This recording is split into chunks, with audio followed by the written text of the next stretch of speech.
va a presentar una manifestación neurológica, pero en el lapso de algunas horas se va a revertir. Sería como análogo a lo que es la angina de pecho con el IAM, sería el AIT o el ACV. Es más, generalmente el paciente que tiene un AIT hasta cierto punto siempre dice que el AIT es bienvenido, porque fue el llamado de atención para el paciente. O sea que el AIT te deja claro que si no intervenís, si no haces algo al respecto, sí o sí se va a transformar en algún momento en un ACV. Por eso el paralelismo que se hace el AIT con el ACV isquémico, con la angina y el IAM. En el caso de los hemorrágicos, el reversible sería la encefalopatía hipertensiva, que la vimos cuando vimos hipertensión arterial. ¿Se acuerdan que ahí habíamos explicado la encefalopatía hipertensiva, que se superaba el límite de autorregulación cerebral? Pasaste el límite superior que se podía aguantar y bueno, se produce la ruptura de vasos con la traslación de sangre y todo. En el caso de la encefalopatía hipertensiva, prácticamente no había todavía lesión, el paciente presentaba cefalea, alteración del sensorio, pero si uno lo comenzaba a tratar, comenzaba a bajar lentamente la presión, el cuadro revertiría. La gran diferencia entre el representante reversible de cada grupo es que la encefalopatía hipertensiva es reversible con la intervención de la terapéutica. El AIT es reversible generalmente en forma espontánea, si no, no sería AIT.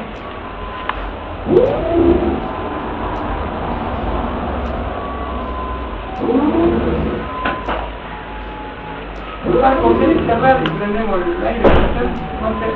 Esto no lo borra. ¿Correrlo así? Sí. Le va a tener que ayudar con la otra. Porque hoy de la mañana estaba re lindo, pero ahora ya lo va a tener que levantar.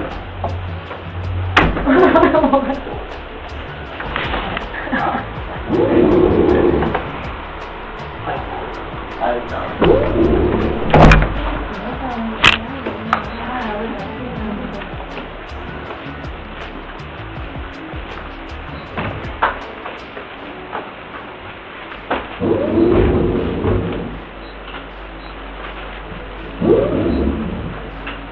Bueno, le decía entonces que el AIT por definición fue reversible solo, cosa que por supuesto el otro no lo fue. Bien, y después viene el ACV en progresión y ACV establecido, que ese va para ambos, para el isquémico como para el hemorrágico. Esto sería que ACV en progresión es mientras se sigue agravando, o sea, mientras se sigue agravando el ACV en progresión.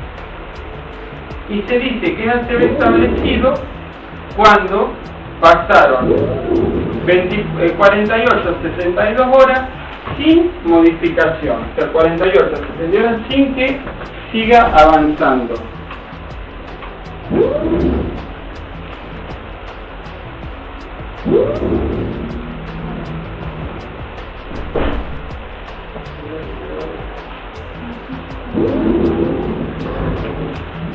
No toca la de la máquina, no saca la mecha,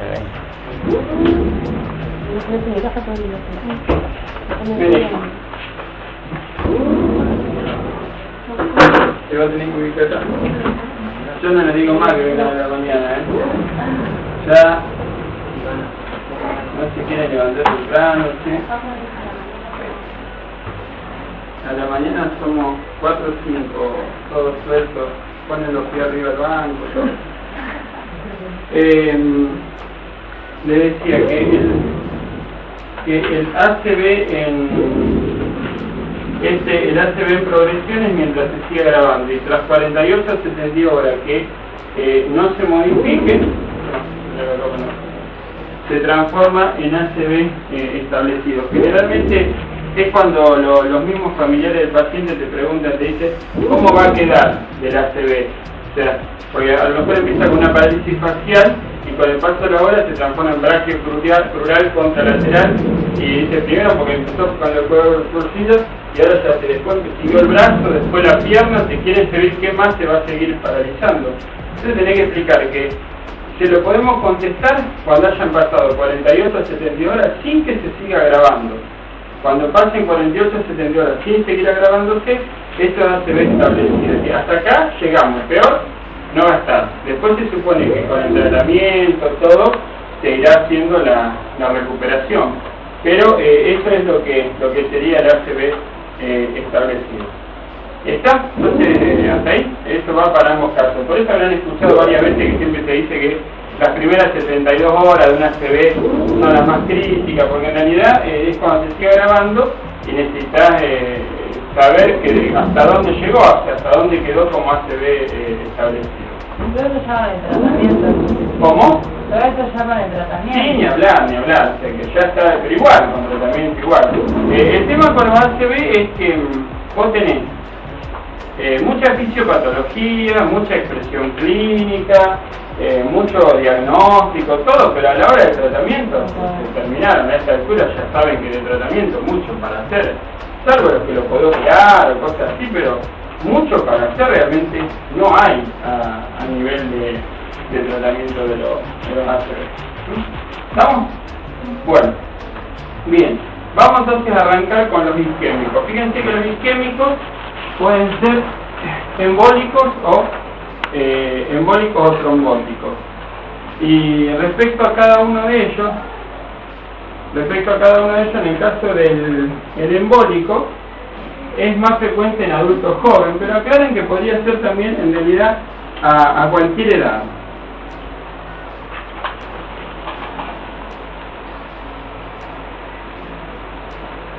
Por ahí aclaramos lo de adultos jóvenes porque es el que más probable se manifieste, pero en realidad puede darse a cualquier edad.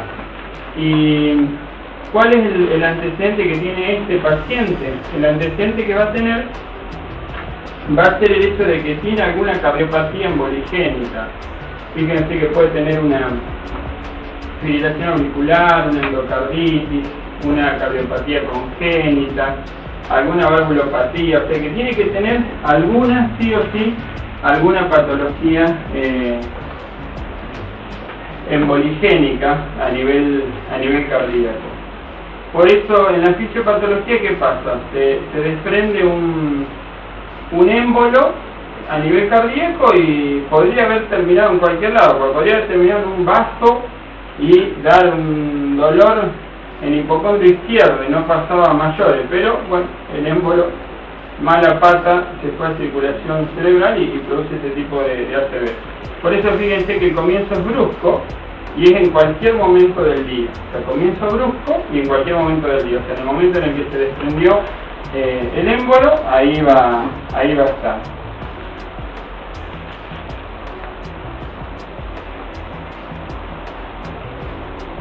Bueno, respecto a las manifestaciones clínicas, este va a tener siempre foco neurológico.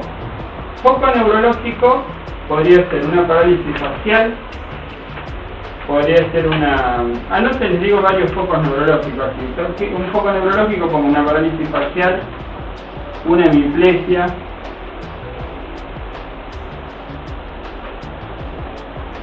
reflejos anormales, tipo Babinski,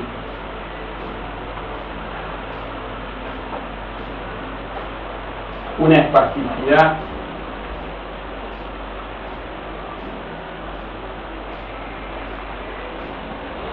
por eso siempre la definición que decimos que un foco neurológico es un síntoma periférico de causa central, un síntoma periférico pero de causa central.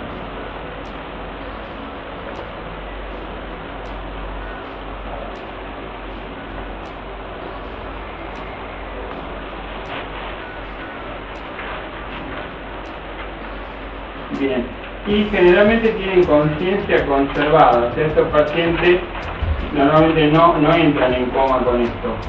Lo que pueden aclarar es que las únicas veces que se entra en coma es cuando el émbolo afectó a ramos del tronco encefálico.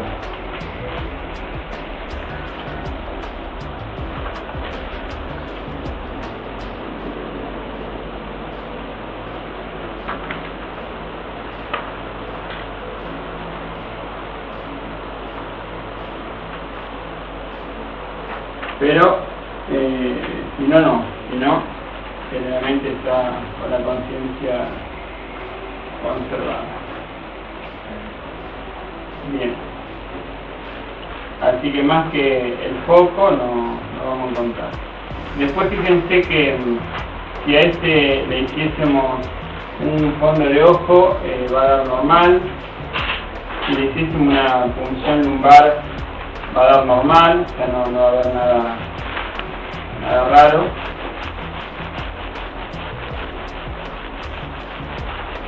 Pero si dijésemos cómo lo confirma la tomografía, la TAC, la que va a ser el diagnóstico. Por eso en este se ve el área hipodensa que no refuerza con el contraste. Recuerden que en la TAC el área hipodensa, o sea, zona que no esté irrigada, va a dar área hipodensa. Pero aún si cuando vos ves la imagen hipodensa en la TAC te quedás en duda, el agregado de contraste hace que se refuerce todo, menos el área hipodensa, o sea, el área que no estaba irrigado. O sea que a veces no hace falta el contraste porque ya es muy evidente el diagnóstico, pero si uno agrega ese contraste, corroborás más aún el diagnóstico de esto. La RMI muestra lo mismo, nada más que usan el término hipointensa, pero muestra exactamente lo mismo. Y si dijesen qué otro estudio te puede llegar a ser útil en este paciente, y podríamos hacer un ecocardio, porque se supone que si hay una patología emboligénica a nivel cardíaco, tendríamos que encontrar la patología emboligénica, por eso un ecocardio hubiese venido bien para este paciente. Bueno, ¿está? ¿Hasta ahí? Bueno, y respecto al tratamiento de se va a hacer heparina. Saben que la heparina no es trombolítica, porque la heparina lo que puede hacer es evitar que se siga formando un trombo que ya está instaurado, pero ese trombo no lo va a destruir la heparina. Lo que pasa es que a veces, cuando hay una embolia, el éxtasis circulatorio que se produce da trombosis secundaria.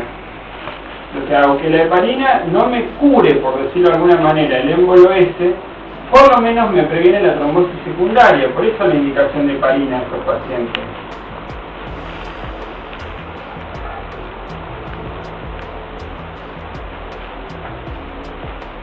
Ahora, si uno hubiese tenido la disponibilidad de hacer una TAC, incluso TAC con contraste, apenas el paciente ingresa, como a veces se ve en las películas, porque acá no lo podemos hacer así, está indicado el uso de los trombolíticos dentro de las 3 primeras horas, pero no cualquier trombolítico, el TPA, el que la FDA aprobó, TPA, el factor activador del plasminógeno. El TPA, acuérdense que es el trombolítico más nuevo y más caro que hay. No se puede hacer en cualquier lado, así o sí tengo que tener la tecnología suficiente para poder hacerlo, y tiene aparte la desventaja que únicamente demostró eficacia haciéndolo en este periodo de tiempo. Por eso la mayoría de las veces lo van a tener que olvidar. Sí, a las 3 primeras horas que empezó a hacer la ciudad. Sí. Se dan cuenta que se tienen que juntar tipos como habrán visto en ER, que entra por una puerta, pasa por el tomógrafo y sale por el otro lado, o sea, a una velocidad que... Sí, además, finalmente cuando te llega un pasito más tremendo. Ya tiene varias horas también. Cuando se da cuenta, empiezan las manifestaciones. Quizás todas, pero alguien no puede. Claro. Más tétrico lo que No, pero si una lo encontramos 3 días después. Claro, sí, así que bueno, por eso se juntan varios factores que, conclusión final, muy poco probable que lo puedan hacer. Después se controla todo, de lo cual por supuesto la patología de base va a ser la que va a haber que tener cuidado, y se lo manda a la casa, después que se resolvió todo, va a estar probablemente con 5 a 7 días con heparina, cuando ya mucho más para hacer no hay para el paciente, entonces se lo manda a la casa con aspirina más ciclopidina, 500 y 500, 500 aspirina y 500 de ciclopidina. Por día, ¿no? Por día. 500 aspirina y 500 de ciclopidina. Más tratamiento de la patología de base.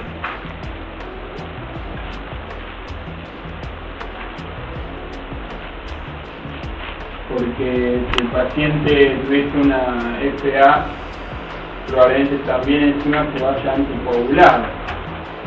Ahí generalmente si vamos a tener que usar aspirina por un lado y anticoagulante por otro, se baja la dosis de aspirina y ciclopidina, si no va a haber hemorragia. O tratamiento de la endocarditis, tratamiento de lo que sea. En el caso de la endocarditis se va a quedar internado el paciente, porque muchas veces se hace las 6 semanas con el paciente internado. ¿Qué es la ciclopidina? La ciclopidina la vimos junto en el tema TEP, ¿te acordás con la anticoagulación?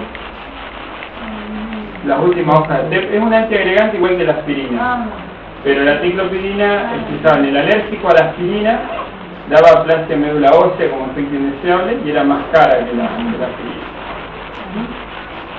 Bueno. ¿Pero me das las dos? Le dan las dos, sí. Recuerden que cuando vos decís aspirina para profilaxis cardíaca primaria era 100 miligramos, o sea, de 81 a 120, 100 miligramos. Para profilaxis cardíaca secundaria 300 o 325. Pero para antiagregar cerebro, primario, secundario, lo que sea, es de 500 para arriba. O sea, no se antiagrega circulación cerebral con menos de 500 miligramos de aspirina por día. ¿De acuerdo? Salvo que esté combinado con otra cosa. Que me diga, está tomando alguien menos de 500 miligramos, sí, pero porque está tomando otro antiagregante, pero si no es 500 como mínimo. Bueno, y como regla general, fíjense que 2/3 de los pacientes con este tipo de ACV se salvan, pero generalmente son los que más secuelas les quedan.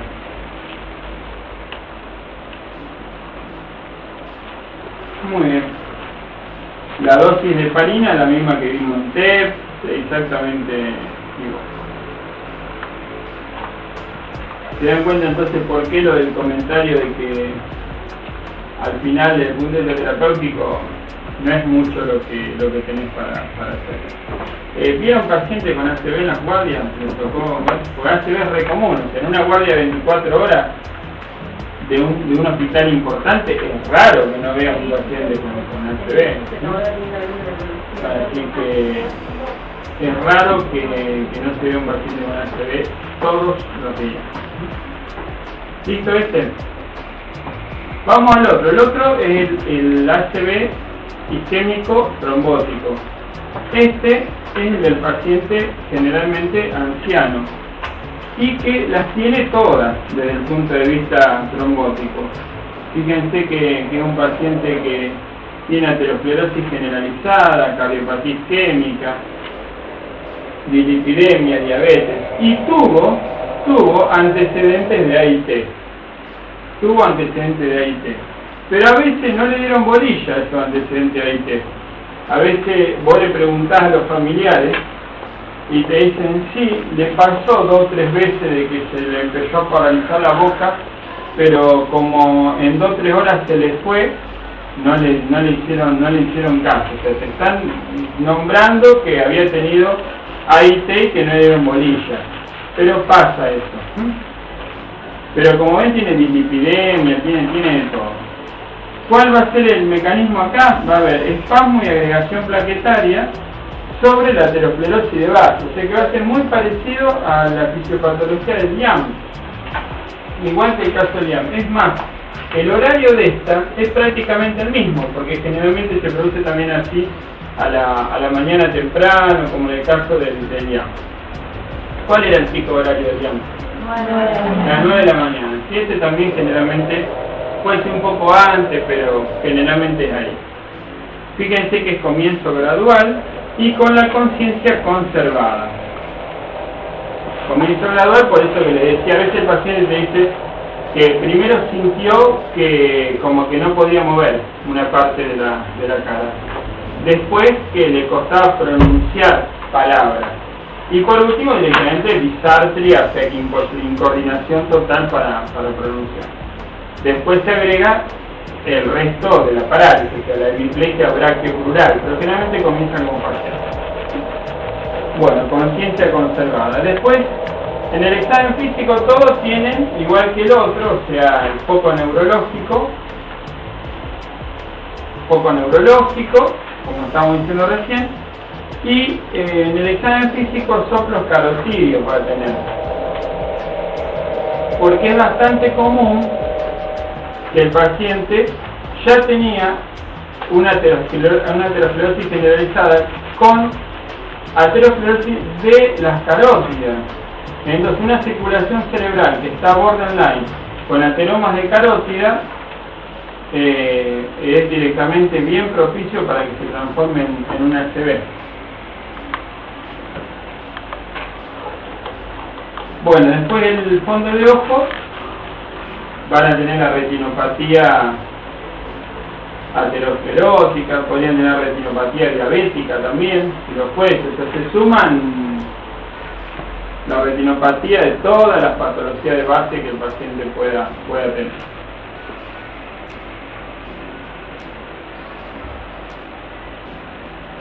¿Sí está? Función lumbar está normal. La TAC y la RMI hacen diagnóstico de la misma manera que el otro, o sea, el área hipointensa o hipodensa, que no se refuerza con el contraste. Después la placa de cráneo, esta no se hace habitualmente, no aporta nada. Y en el caso de la arteriografía, al igual que en el otro, la arteriografía puede llegar a servir. Fíjense que la arteriografía puede ser positiva mostrando las irregularidades de los vasos de la circulación cerebral. Lo mismo que cuando haces una coronariografía, lo mismo, igual que la coronariografía. Tiene más valor acá que en el anterior, porque en el anterior la arteriografía era positiva únicamente si el vaso era de gran calibre. Si el vaso era pequeño, la arteriografía normalmente no te mostraba nada. No, porque un paciente que vos le hace un fondo de ojo y te dice retinopatía aterosclerótica grado 4,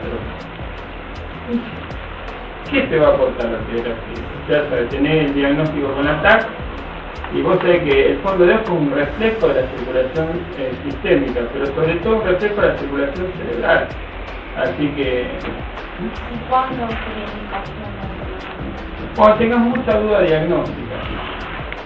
Fíjense que acá, por supuesto, para simplificarlo, estamos haciendo los cuadros súper claros, ¿no es cierto? Bien puro, diríamos, el embólico, el trombótico, cada uno. A veces, lamentablemente, no es tan así, hay ciertas mezclas. Porque alguien podría decir, sí, pero este tiene todo esto, pero aparte tiene una cardiopatía emboligénica. Y, bueno, o los ateromas de carótida se desprende uno y es el que hace el ACV embólico. Pero bueno, vamos a hacerlo lo más fácil. Pero en estos ACV, los que vos pensás que pueden ser isquémicos, ¿le haces función lumbar? No es necesario. ¿Cuál es el que sí hacer sí o sea, da para diagnóstico? ¿Cuál no puede dejar de hacer? La tomografía. Espera, ¿vos me decís en cuál función lumbar? No, o sea, los dos cuadros. Claro, ¿qué método de diagnóstico? Sí. O sea, si no hago el fondo de ojo fácil, si no hago la función lumbar, si no hago la radiografía normal, la taxi. Sí, vos acá tenés todo el arsenal de todo, elegirás en base a...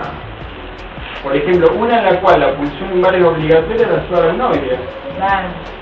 Porque en la subaracnoidea, ¿qué pasa? En la subaracnoidea es gente joven, previamente sana, ¿y qué pasó? La sangre va al espacio subaracnoideo, que es el mismo lugar donde va el push en una meningitis. Entonces los dos se hacen sinomeningio. De una persona joven, previamente sana, con un sinomeningio, pero sí, pero ese no tiene fiebre. Sí, está bien, no tiene fiebre, pero igual.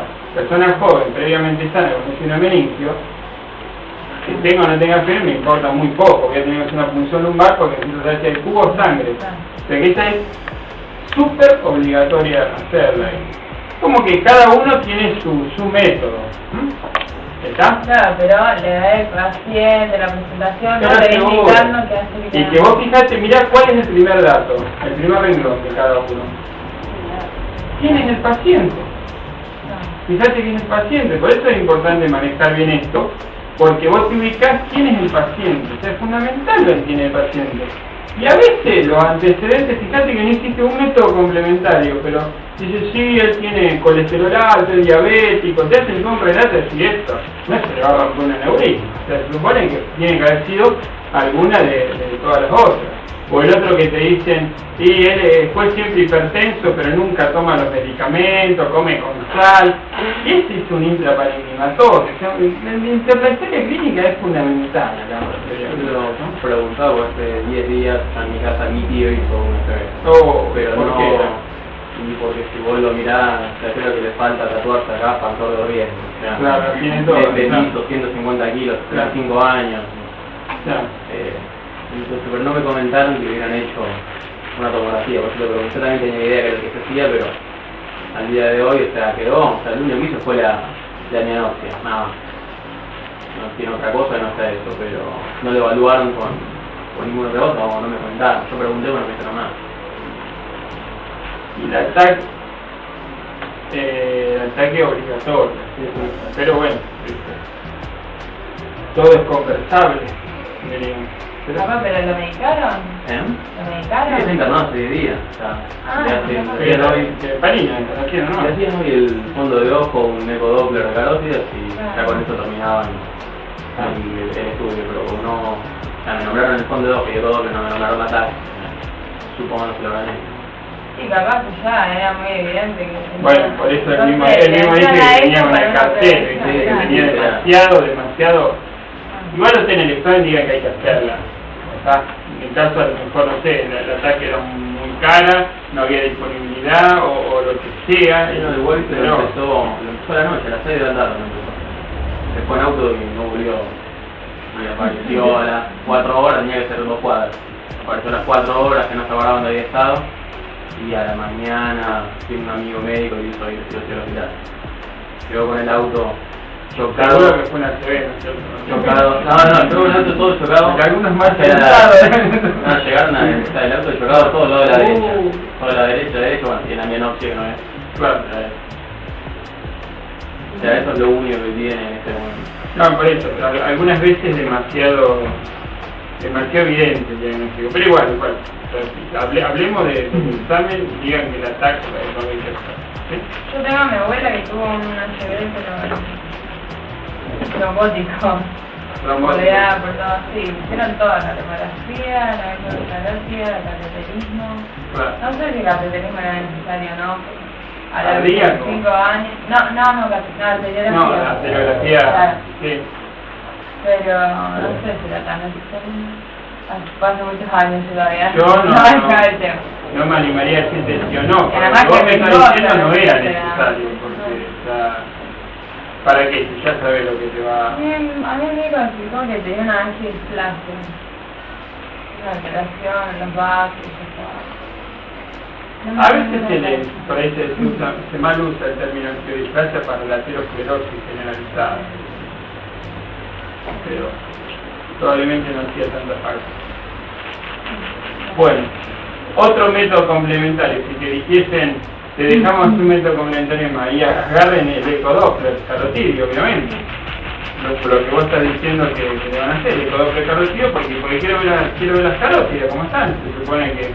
Es más, si pudiésemos hacer algo, va a ser carótida lo que vamos a destapar, no vamos a entrar a cerebro, no vamos a ir al polígono de Willy acá para hacer nada. Bien. Tratamiento, ¿qué hacemos con este paciente?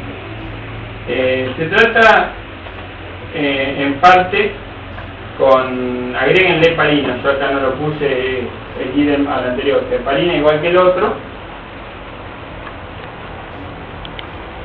da igual al otro, la diferencia que acá, en vez de usar el supuesto trombolítico en la primera hora, acá se plantea la endarterectomía, lo que tiene de diferencia.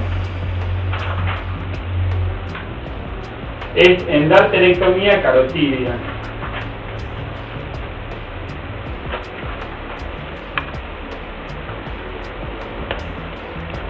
Te hago una pregunta, ¿le plantearon hacer endarterectomía después de la ecodoppler?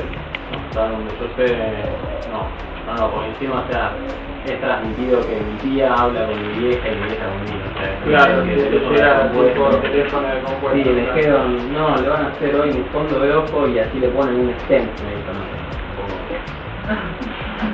no, a lo que le hagan un pardo con el stent. O sea, por eso te digo, ya todo medio difuso, yo tengo que ir traduciendo. Claro. Como una vez un paciente, un familiar de un paciente me dijo, sí, ya lo llevaron para hacer la autopsia.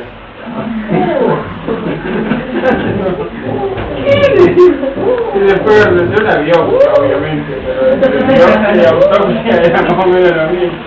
Me hizo pegó un susto que se había muerto el paciente, era la biopsia.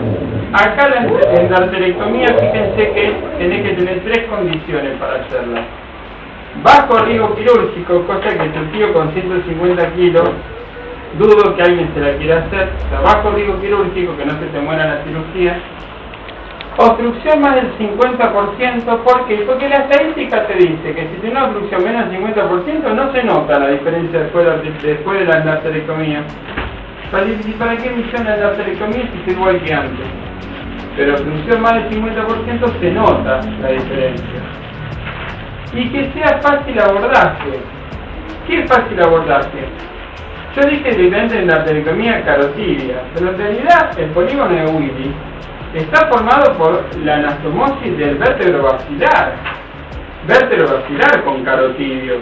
El tema es que vértebro basilar tiene un acceso demasiado complicado. O sea, vértebro basilar estamos hablando de vasos que entran por base del cráneo, entre los músculos de la nuca. O sea, el abordaje de vértebro basilar es demasiado complicado. Por eso una cosa es una carótida que está ahí nomás, está ahí, y otra es el vértebro basilar. Por eso generalmente es fácil abordaje quirúrgico, ya te refería a territorio carotidio, no vértebro basilar. Pero se tienen que reunir las 3 condiciones para que se haga la endarterectomía. Decime. Creo que el de él es vértebro basilar, lo único que me dijo así con precisión fue que la agarró muy de cerca al lóbulo occipital. Sí, entonces es vértebro basilar. Menos todavía lo van a entrar. Recuerden que, a pesar que, como les dije, no vamos a estudiar como en neuro ACV de la cerebral anterior, ACV de la cerebral media, no vamos a tener lo que sí, la división que ahora la vamos a nombrar cuando terminemos es respecto al tipo de foco neurológico, que todo lo que sea carotidio es el ACV clásico, o sea, la parálisis facial, la hemiplegia, las cosas comunes, pero generalmente cuando es de vértebro basilar agarra toda la irrigación del cerebelo y de corteza occipital, por eso te dan las alteraciones visuales por occipital y las del equilibrio. Vos me decís que chocó para un lado, que se fue para un lado, porque ha afectado ramos del cerebelo también. Es típica la lateralización, el vértigo, entonces generalmente la diplopía, la hemianopsia, el vértigo, la lateralización, la caída por pérdida de equilibrio, fue todo territorio de, recuerden, corteza occipital y cerebelo, ¿sí?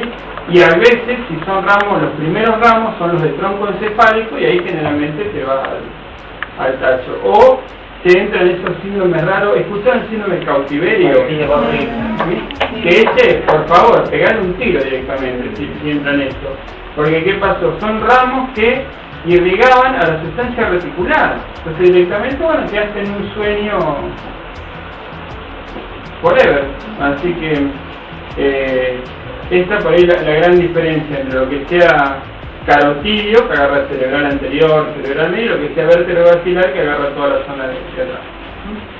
Bien, y después que el paciente le dimos el alta, le hicimos la endarterectomía, todo lo vamos a mandar a casa con aspirina, más ciclopirina, más todo el arsenal de la dislipidemia, la diabetes, todo el resto de todo lo que el paciente tiene.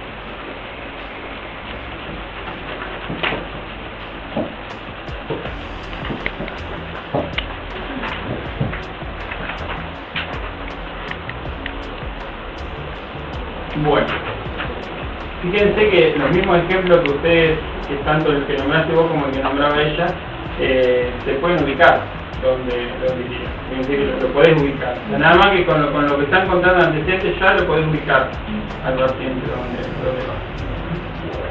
Y ahora cuando veamos el que viene ahora, van a conocer seguro caso, porque si en una guardia viste 3 o 4 en un día, de los 4, 3 es el del hipertenso. Bueno, vamos entonces a los hemorrágicos, como les decía. Vamos entonces ahora al hemorrágico intraparenquimatoso. Este es del adulto, hipertenso, pero generalmente es el hipertenso o no tratado, o mal controlado, o desobediente. Sería que el desobediente es la palabra que mejor lo caratula Sí, pero vos tenés gente que medianamente, aunque sea, trata algo de cumplir. Pero yo voy a comer con sal, no voy a tomar los remedios. No, voy a tomar los remedios, comer con sal y voy a hacer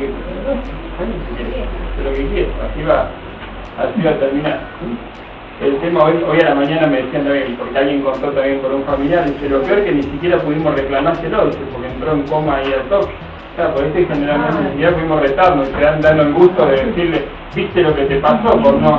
Claro, dice, porque entró en coma a las 2 horas, o sea, por eso se va al coma enseguida. Así que hoy es casi inaceptable que tenga uno de estos, o sea, porque realmente están abandonados. O sea, que generalmente el típico ACV del campo. Tampoco que algunos del campo conocen, saben que anda a hacerle cumplir una dieta, que sin sal, que cosas así en el campo. Se saca murando, por eso hay tanta gente que muere joven, pero porque vos decís, como lo que contaba él, tienen el cartel de factor de riesgo, no le falta nada, no le falta absolutamente nada. Por eso campo hay muchas viudas. Claro. Los varones casi todos mueren o de infarto o de ACV. Claro. Muchas Mucho lado, viuda. Muchos lados. Bueno, así que... Nos van matando, de a poco nos van matando. Bueno, claro. Sí, mi hermano. Me imagino. Bueno, le sale la comida con arsénico, lo puedo decir. Claro. Sí, la hipertensión. Dice, muerte de causa desconocida. Bueno. Bien, entonces decíamos el hipertenso desobediente. La fisiopatología superó los límites de autorregulación. Como habíamos explicado en hipertensión, se saltaron los tapones a pero no tenía llave térmica que la volvía a subir y o sea, de donde volaron no hubo solución. Acá venía lo que esta mañana nombraban a modo de comentario, ¿no es cierto?, del coma brusco, que generalmente entran en coma y la mayoría de las veces se produce por la tarde en horario laboral. Esto no es siempre así, pero bueno, generalmente es porque momentos, vieron que el ritmo circadiano de la presión, la mayoría de las personas tiene la presión más alta 6, 7 u 8 de la tarde. Entonces generalmente es en ese horario cuando se presenta este ACV. ¿Vieron alguno de estos o en la guardia o conocen? Pero este es el más común. Generalmente, ¿se acuerdan que esto era los que afectaban cápsula interna? ¿Sí? Los que afectaban zonas bien profundas del cerebro, la mayoría de las veces. Por eso es común que hagan hipertensión endocraniana. Para hacer hipertensión endocraniana, tenés que tener hemorragias que se vuelquen en el cuarto ventrículo o que obstruyan el acueducto de Silvio. ¿Se acuerdan que el drenaje del líquido? O sea, tenés que hacer la zona más estrecha tenés que hacer una obstrucción a este nivel. Por eso es común que tengan hipertensión endocraniana.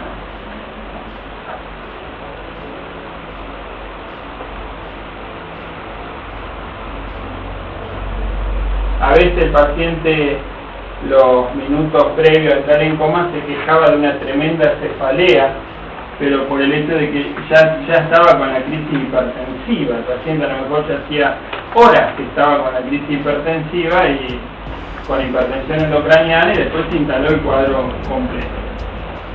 Fíjense que tiene, aparte tiene foco neurológico, puede tener Babinski, y a veces esto saben que tiene también la rigidez de decorticación o de descerebración. ¿Se acuerdan que la rigidez de decorticación tenía flexión del miembro superior e hiperextensión del miembro inferior? Pero la de descerebración peor todavía, porque no solo que falta corteza, sino que falta cerebro también, sustancia blanca también, o sea que es mucho más profunda, y este es el que tiene hiperextensión de los 4 miembros. Por eso los neurólogos siempre dicen de que el que tiene rigidez de decorticación todavía quiere salvarse, porque es como que está así agarrándose para no morirse, y el que tiene rigidez de descerebración ya queda así como Para que lo levanten para chistoso. Claro.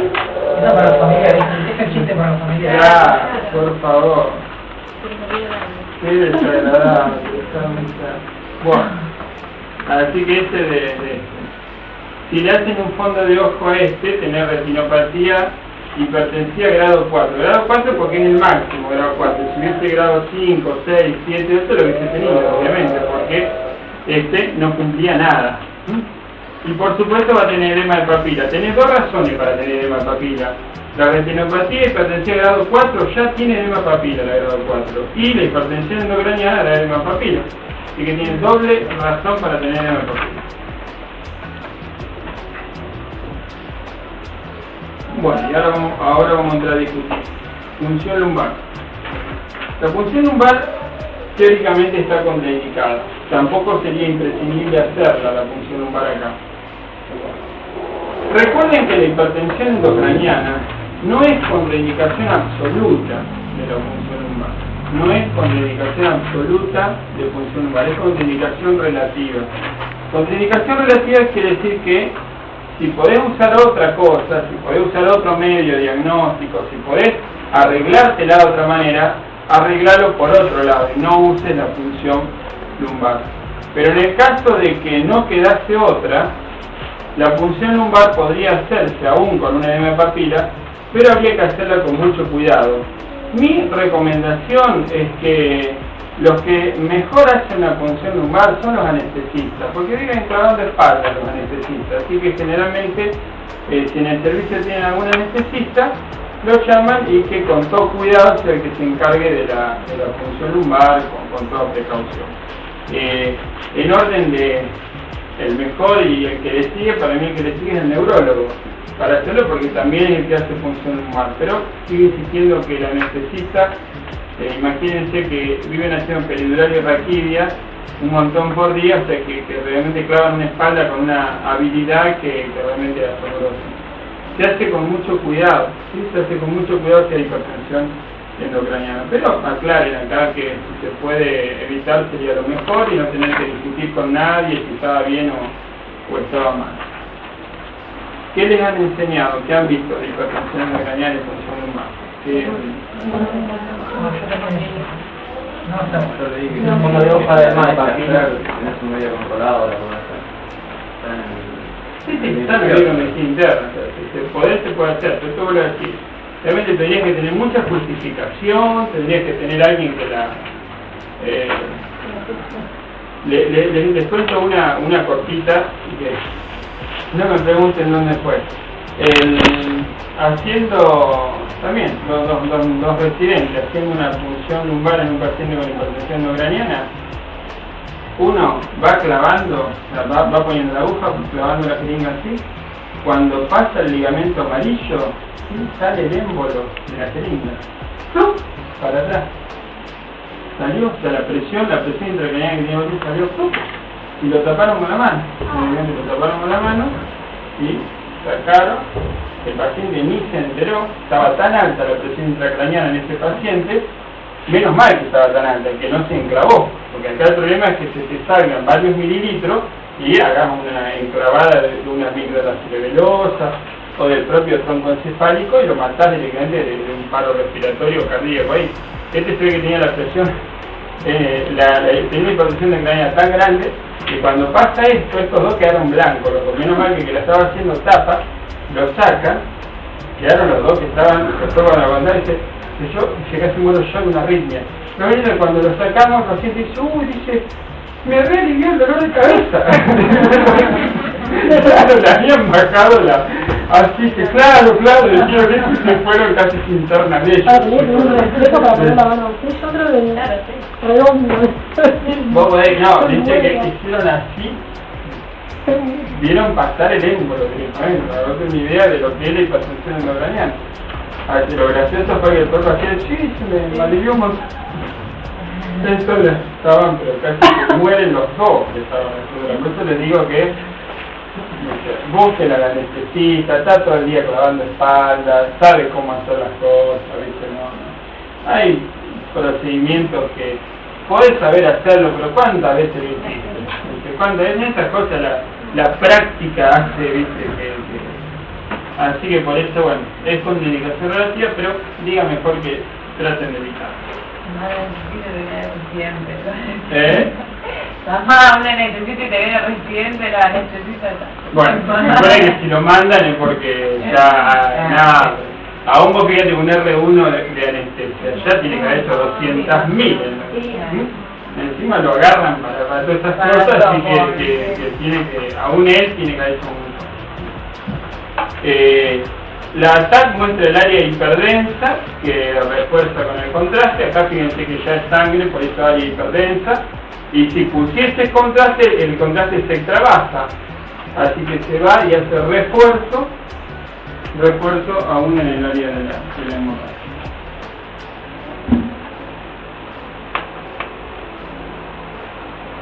La RMI lo mismo. Y la radiografía, que acá está porque figuraba lo de la placa, está descrito, algunos neurólogos tienen placas para esto, que viste que en el adulto la pineal está calcificada, ¿sí? A veces cuando la hemorragia es profunda, lateraliza la glándula pineal, o se ve la pineal corrida para un costado porque la hemorragia la empujó. Si ven alguna, ¿sí? Guárdenme la placa, así me la traen y después la veo yo también, porque va a haber visto una en 15 años de esta. Pero, si quieren, los pueden nombrar. Igual, normalmente la radiografía no se hace. A veces ha pasado que esto se vio en un paciente anciano que tuvo un traumatismo de cráneo y había hecho un hematoma sutural. ¿Se acuerdan del traumatismo de cráneo en el viejo? Que a lo mejor el hematoma sutural se iba formando de a poco. Y le sacaban una placa varios días después y se veía la pineal calcificada, pero por un hematoma estructural.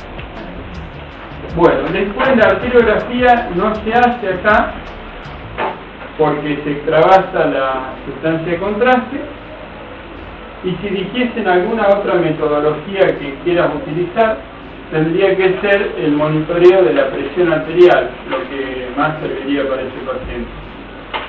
Un monitoreo permanente de la presión arterial.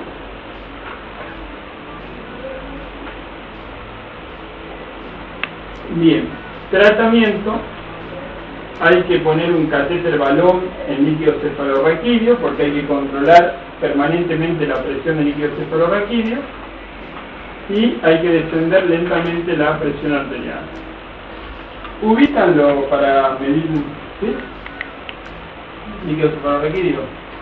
Es que es bastante llamativo porque ves que le sale o sea, se hace un pequeño con el taladro, se hace un pequeño orificio generalmente de 1 milímetro, que es el diámetro del balón, y se entra con un balón estéril al líquido cefalorraquídeo, entonces se pega, se pone cinco y ves que le sale de acá y va a tener cuidado ahí. No lo vieron, no te levanta acá los líquidos cefalorraquídeos, porque por ahí de paso saca líquido y me brilla. Pero si no tenés el corto, va directamente al... Sí, no, es muy... ¿Qué tiene? La antena del celular. Claro, es la antena para comunicarme con el extraterrestre. Muy feo. La otra vez un amigo que tengo, ingeniero, me llamó porque estaba horrorizado porque le habían llevado a la empresa central para que arreglen varias máquinas de traumatología, y dice, no puede ser, dice, era un taladro, ¿viste? El taladro del mismo cosa, una moladora, son la misma creía yo que creía que eran herramientas sofisticadas, eran las mismas cosas comunes. Y acá se plantea la neurocirugía. La neurocirugía sería con la finalidad de descomprimir a este paciente.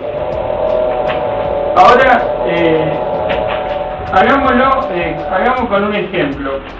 Si estamos en el hospital y llamamos a neurocirugía porque queremos que lo operen a este.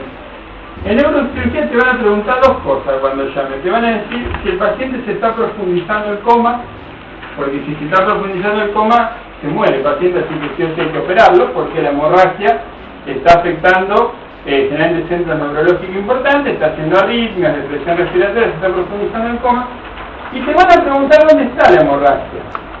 ¿Por qué? Porque si es de fácil abordaje quirúrgico, te van a aceptar operarlo. Puedo decir, está en fosa posterior. La fosa posterior es muy simple, porque fosa posterior se hace una tapita, se hace una ventana en el hueso occipital, se hace una ventana en el occipital y se entra muy simple el drenaje. Si es en corteza bien superficial también se hace una ventana y se drena.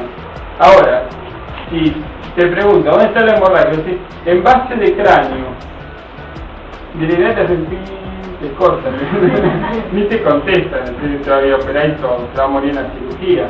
Entonces, la indicación de la descompresión quirúrgica es en este caso, paciente que profundiza su coma y fácil abordaje quirúrgico. Bien, estamos hasta acá.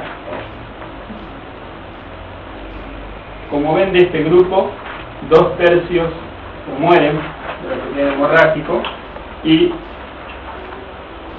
los que se recuperan tienden a tener menos secuelas.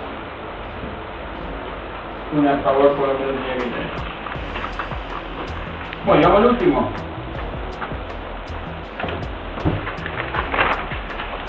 El último es el ACV más antipático de todos. ¿Por qué digo que es el más antipático de todos? Porque este generalmente mata gente joven, previamente sana, sin previo aviso.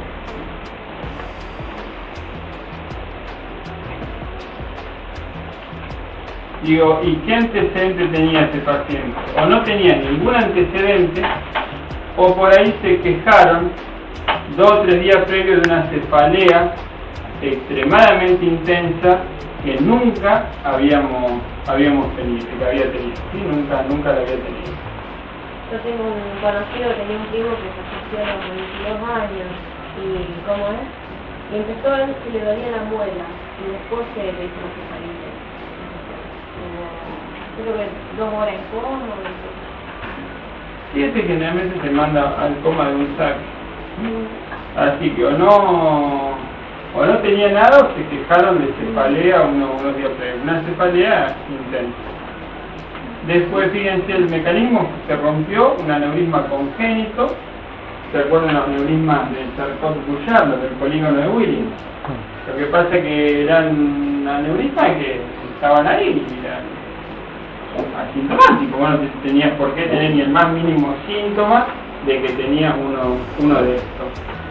La clínica, fíjense que hicieron cefalea y después directamente se fueron al coma con un síndrome meningio.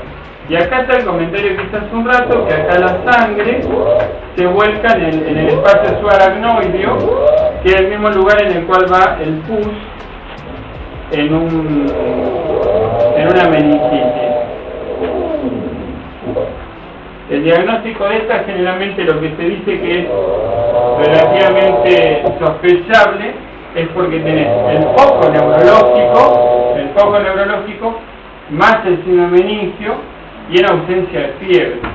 Pero, como decíamos, la punción lumbar acá va a ser obligada, la punción lumbar. Después el fondo de ojo va a dar normal o en algunos casos llamativos. El fondo de ojo muestra los aneurismas.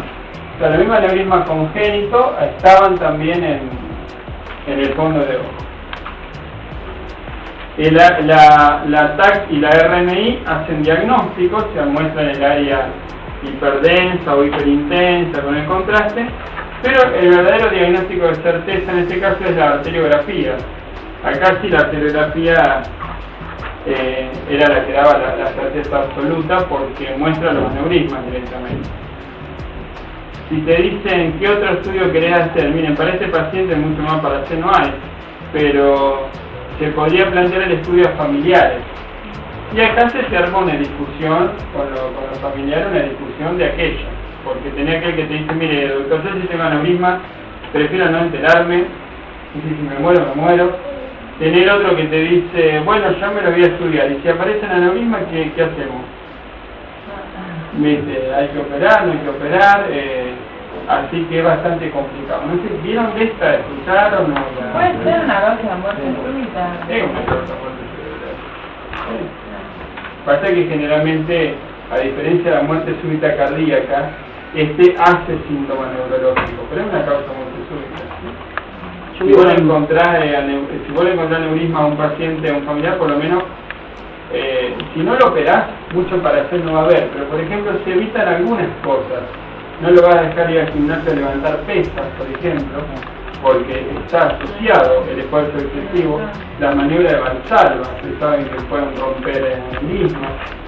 Si es hipertenso, cuando sea grande, lo vamos a tener, pero hipotenso lo vamos a tener. O sea, tenés cosas algunas para hacer. Y generalmente respecto a operar, voy a explicar al paciente, mire, el riesgo de una neurocirugía de este tipo es altísimo, es alto.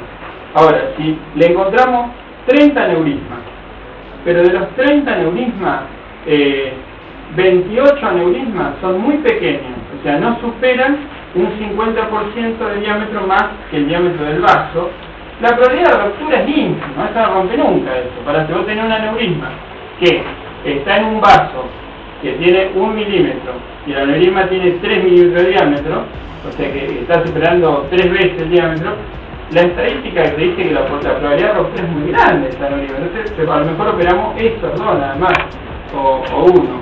El tema es que el riesgo quirúrgico también existe, así que por ahí no tenía nada, a lo mejor no se moría nunca y la cirugía no sale todo bien. ¿Está? ¿Al familiar se le hace angiografía también? Se le hace la arteriografía, o sea, al familiar que lo va a estudiar se lo estudia con la arteriografía. ¿Se acuerdan la hija de la actriz que... Valenzuela? Reza poco. Yo vi un pibe joven también que jugando al fútbol. Claro. Pero como iba corriendo se cayó y después se levantó en el hospital. No se acuerda de nada, no tuvo nada más. ¿Y se zafó? ¿Se salvó? No, sí. Hasta que yo lo vi estaba... Yo un serio que estaba haciendo yo cuando lo vi.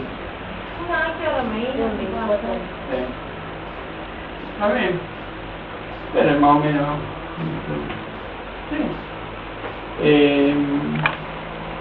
La RMI muestra mucho detalle anatómico, La RMI sería buena también, más que la TAC. Está la TAC por ahí. Y cuando ya son se ve instalado, sí, pero la RMI es útil también. No, pero digo para estudiar familiar. Para estudiar familiar, sí. A eso me refería, para el familiar. Pero ya digo, hay gente que quiere estudiarse y gente que no. Bueno. Y lo peor es que tiene tendencias familiares, encontrarlo. ¿Les contaron alguna vez, no lo encontré, se ubican a Bernasconi de semiología? Sí, sí, está en Chile también, pero el viejo libro Bernasconi de semiología. Sí, el ECA lo vi. El doctor Bernasconi fue jefe de cátedra de semiología hace mucho tiempo, se jubiló, muchos años, y obviamente toda la vida haciendo semiología pero de la antigua, donde no había nada de todo esto que decimos ahora, entonces era la semiología. Y el caso de la familia de ellos fue llamativo porque uno de sus hijos, médico también, profesor de semiología también, cae un día allá al Clemente y le dice al padre: vamos a hacer una radiografía o una TAC porque se me está por romper un aneurisma. así. Y el viejo le dice, listo, vamos. Claro, se salvó, cuando lo estudian, estaba por romper un aneurisma, estaba ya un aneurisma que ya estaba empezando a sangrar. Era una cosa tremenda. ¿Cómo? ¿El viejo del hijo? Del hijo. El hijo le dice al padre, está por romper el aneurisma. Entonces, decíamos, loco hacerse el diagnóstico, más loco el otro decir, sí, vamos y lo hacemos, lo estudiamos. Por eso decíamos, realmente, estos tipos nomás hacen una cosa así. La cuestión es que sí, se estaba por romper, lo agarran antes que se rompan, lo operan, se salvan, todo. Pasado el tiempo, después conversando con el hijo, con el que había tenido, que sigue trabajando, decíamos, pero lo tuyo es de bola de cristal, que va a decir que... Dice, vos sabés que no. Dice, jamás en mi vida me dolió la cabeza. Nunca, jamás me dolió la cabeza. Ni migraña, ni intencional, nada. No sé lo que es dolor de cabeza. Dice, me despierto un día, dice, con una puntada adentro de la cabeza que sentía como que me estaban cortando algo. Dice, adentro de la cabeza. A alguien que nunca le dolió la cabeza, un dolor punzante, extremadamente intenso y como desgarrante de algo.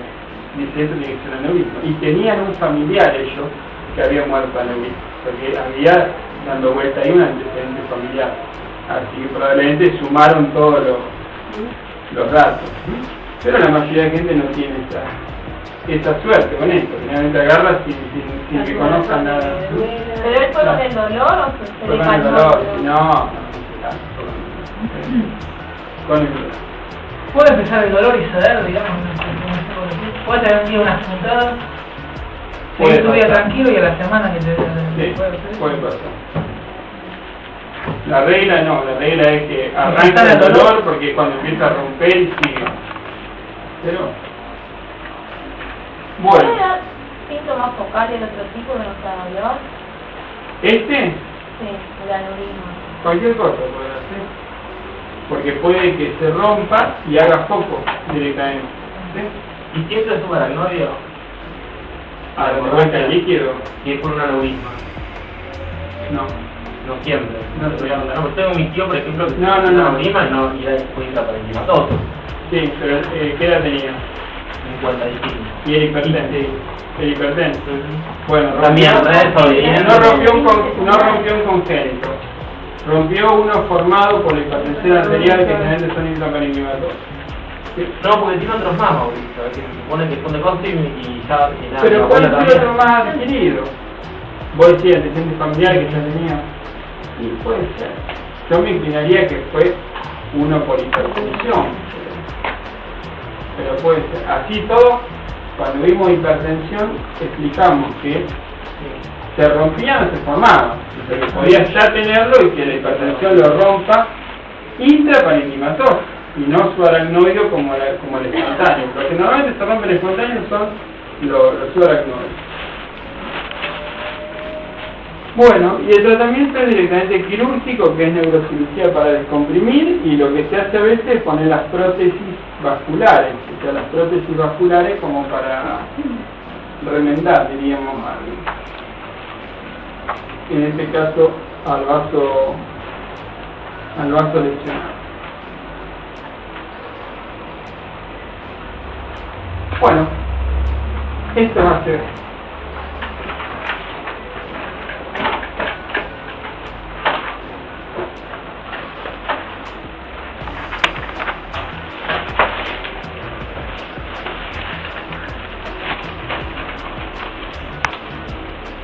vamos a pasar ahora a cefaleas,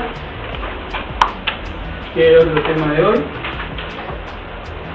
Cefalea más que todo, como les había dicho, la terapéutica y algunas cosas de diagnóstico. Por ejemplo, esto que estábamos diciendo de la ruptura de aneurisma. Fíjense, cuando uno evalúa al paciente, al paciente con cefalea, cuando uno evalúa al paciente con cefalea, siempre el planteo que se hace es si será grave o no será grave, porque aquel paciente que toda la vida le dolió la cabeza, probablemente no te va a despertar la misma sospecha o el mismo riesgo como el caso que contábamos recién, o sea, de aquel que nunca tuvo nada y de repente empieza a tener cefalea. ¿Quiénes son? Bueno, las dos cefaleas, entonces vamos a hacer un... Falta una ahorita. Ahí te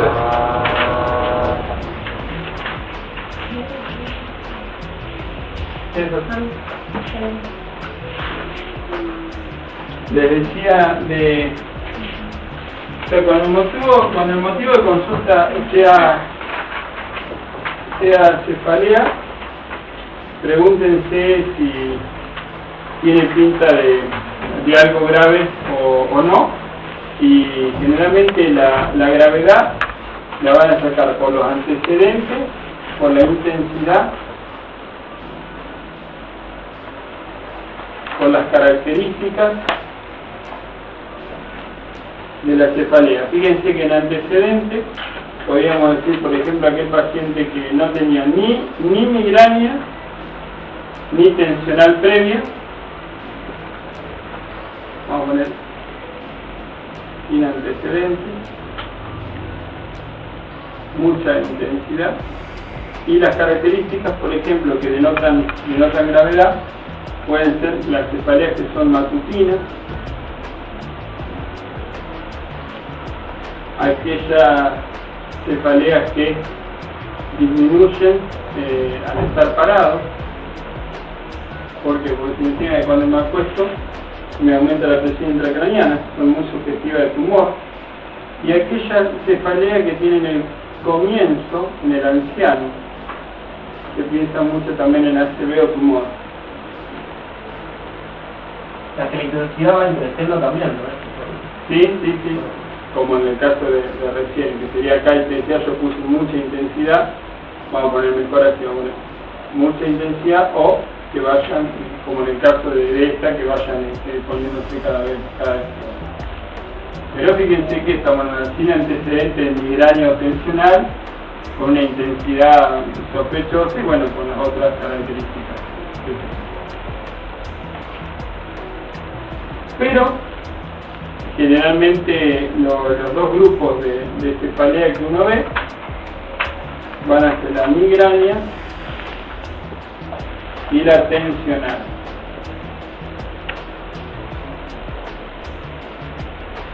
La migraña y la tensional que llevan más del 90% de todas las cefaleas son estas dos.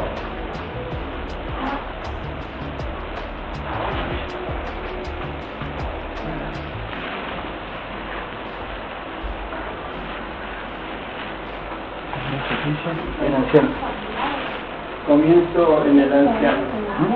Sí, Anciano, acá.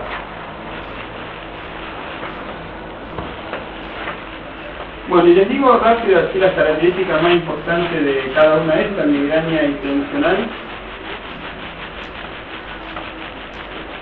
Bueno, la migraña, pongan que es familiar, la migraña es hereditaria, generalmente tiene agregación familiar importante, varios familiares con migraña, es levemente más frecuente en la mujer,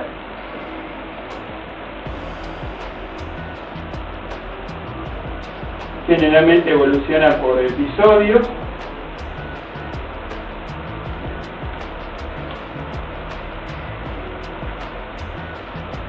generalmente intensos, pueden ser hemicraniana o ser tipo en vincha. Muchas veces tienen el aura, que pueden ser fotofobia, vómitos, y muchas veces incapacitantes. Hay personas que el día que tienen su ataque de migraña quedan tirados en la cama y no sirven para nada, o sea que realmente los incapacita mal. Otras personas la intensidad no llega a afectarle la actividad de la vida diaria tan importante. Bueno, y la tensional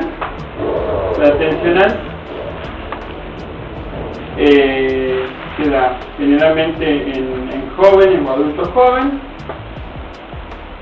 es más de localización occipital, se acompaña generalmente de contractura muscular, se asocia al estrés, más frecuente vespertina, o sea, más común que sea así a la tarde.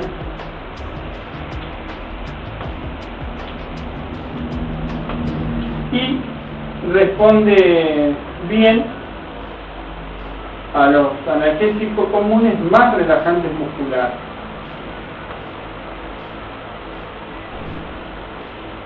Y por supuesto disminución de la situación de estrés, por supuesto. Bueno, y el último comentario es que muchas veces se asocia migraña más tensional, o sea que tenés, ¿por qué te reís? Por amigo, a veces me asocian las rodillas para matarlos. Claro. Bueno, sí, te quiere cortar la cabeza. No, te levantás a la mañana con la migraña y cuando terminas el día se te queda la voz ahí. A veces los pacientes... Ya lo has definido, cuál es cuándo empezar a tomar el aire y cuándo automatizar. Es verdad, para eso los pacientes dicen, ¿y cómo no me va a agarrar la tensional si estuve todo el día con la migraña así? Cuando se me terminó, dice, la migraña, que me quise relajar, ahí me agarró la otra, dice, claro, dice, en vacaciones sí. la migraña. Sí, un espanto eso. ¿Y quién más tiene migraña? La estadística es migraña de los demás. Para tensionar, sí. ¿Migraña, no? Mi hermana, mi abuelo y... Bueno, está fácil, bien, porque normalmente hoy a la mañana también contaban de que... Pero también, madre, padre, tío, abuelo, dice, si me remontaste más atrás, dice, y le agarra que la plancha así con vómito, ¿eh? Sí, yo también, tengo que comprar una habitación oscura sin ningún ruido. No tienes fotofobia y eso. Sí. Bueno, duele la tensional a todas. Claro. Claro. Qué malo. Le agarra la No, se me imagino. Es que es horrible, no pasa, es la peor situación que es la más incapacitante que hay. Igual una impotencia, pero eso me pasa con nada. Sí, además pones el plan, me queda malísimo. Aparte el menor movimiento se incrementa, no puedes agacharte. Sí, que realmente pues me refería a eso, que al diagnóstico con ese antecedente de migraña, obviamente, el diagnóstico está ahí. Que no pasa sin darnos cuenta. Claro, que no se te rompa nada, porque pasa de largo como lo mejor, ¿viste? Pero bueno, bien, entonces como ven, raramente en una cefalea hay que recurrir a exploraciones complementarias, raramente, ¿sí? Raramente, salvo algo que no encaje con nada o denote gravedad.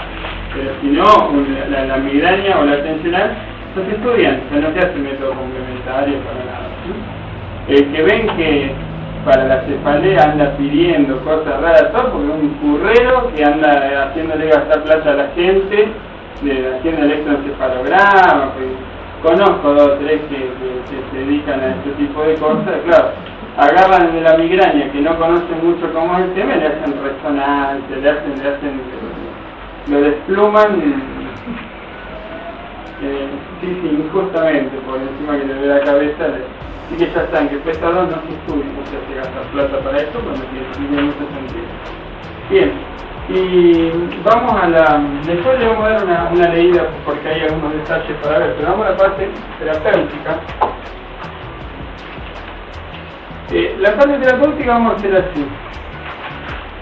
Agudo. Nos referimos a la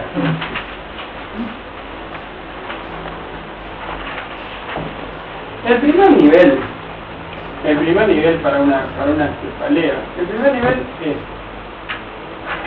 el paracetamol y la aspirina. ¿Sí?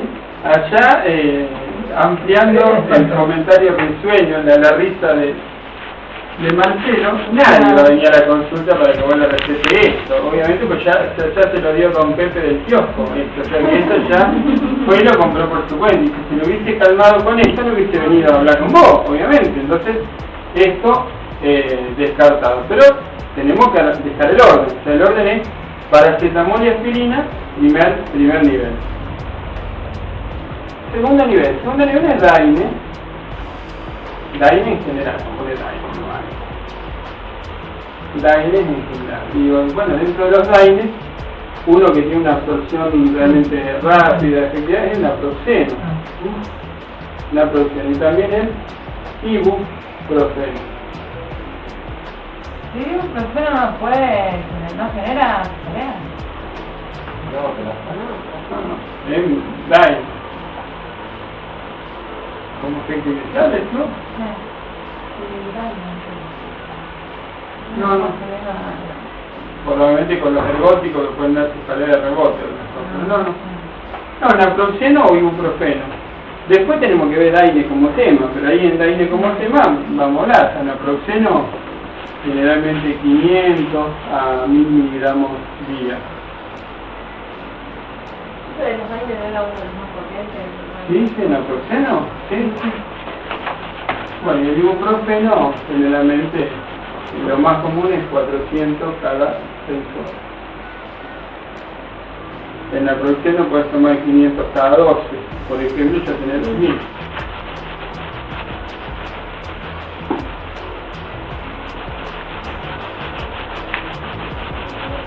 Muy probable que esto también ya lo compró por su cuenta. Así que lo más probable es que esto también ya el paciente ya lo haya tomado. O sea que este segundo nivel, muy probable pasó de largo. Vamos al tercero. El tercero son los derivados del ergot. Sí. Pero este muchas veces lo toma mal el paciente. Entonces acá sí tenés algo para hacer. La ergotamina. La ergotamina, recuerden que viene siempre de 1 miligramo. Y los preparados más clásicos tienen ergotamina 1 miligramo y traen siempre cafeína. ¿El compuesto sería el No. No, el compuesto trae Cafeína lo traen todo, simple, compuesto cualquiera. No se vende ergotamina sin cafeína, porque si no, no se absorbe. La cafeína aumenta la absorción de la ergotamina. ¿Está? Entonces la cafeína aumenta la absorción de la ergotamina. Por eso es ergotamina más cafeína, o sea, vienen juntos. Ahora, bueno, podemos entrar a hablar una hora de los preparados que se pueden llegar a vender esto. ¿Sí? Porque a esto podríamos agregarle acá el Daine, ¿sí? Por ejemplo, el Migral, fíjense, Migral pelado. Migral es ergotamina, cafeína y dipirona. El Migral 2, número romano, Migral 2, es ergotamina, cafeína y ibuprofeno, por si alguien no quiere tomar dipirona. ¿Sí? Y el Migral compuesto es ergotamina, cafeína, dipirona y metoclopramida. Metoclopramida es el Reliberan, el antimético. ¿Por qué viene así? Por los vómitos. A mí ya con el Migral me da náusea. Me tiene alguna sensación. El Migral. El Migral te da náusea. En este caso necesitaría el compuesto para anular. Así que... tengo que tomar mucho. Entonces, porque a mí, por ejemplo, la dipirona no me hace absolutamente nada. Entonces tengo que tomar uno que tenga ibuprofeno y ergotamina, que tomo el Migral 2. Migral Reliberan sublingual. Son personajes complicados. Porque no me viene. Pero mirá vos. Entonces trae Ibuprofeno. ¿Qué El común es ergotamina, cafeína y dipirona es el Migral así común.